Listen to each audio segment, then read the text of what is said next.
কি অবস্থা, কেমন আছেন? আশা করি সবাই ভালো আছেন। আমার একটা মনের আশা পূরণ হয়েছে। গত 2-3 মাস আগে বাংলাদেশের কিছু কন্টেন্ট ক্রিয়েটরদের নিয়ে আমি একটা ভিডিও বানাইছিলাম। বলছিলাম যে কি তারা স্বতন্ত্রভাবে নির্বাচন করুক।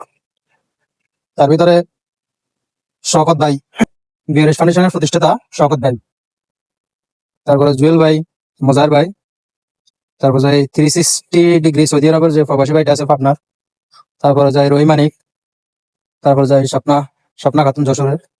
ওদের সবাইকে নিয়ে আমি একটা ভিডিও বানাইছিলাম। বলছিলাম যে তারা স্বতন্ত্রভাবে তৃণমূল থেকে নির্বাচন করুক। ওরা ওনারা খুব মানবিক মানুষ। ওনাদের হাত দিয়া ওনারা যদি সংসদে যেতে পারে তাহলে জাতির জন্য ভালো কিছু বয়ে আনবে। তো আমার মনের আশাটা পূরণ হয়েছে। বাকিরা তো আসে নাই। শওকত ভাই আসছে নোয়াখালী 5 আসন থেকে স্বতন্ত্রভাবে নির্বাচন করতেছে। আপনারা নোয়াখালী যারা আছেন কবিরাটের আশেপাশে, তো আশা করি সবাই শওকত ভাইকে ভোট দিবেন কলম মার্কায়। খুবই মানবিক মানুষ। ওনারা ওনাদের মতো লোক যদি সংসদে যেতে পারে, আশা করি গরিব দুঃখীর জন্য ভালো কিছু হবে। ওনার একটা স্বপ্ন আছে যে একটা বেওয়ারিশ মানুষদের জন্য, দেশের ফসাগুলা মানুষের জন্য একটা হাসপাতাল করার।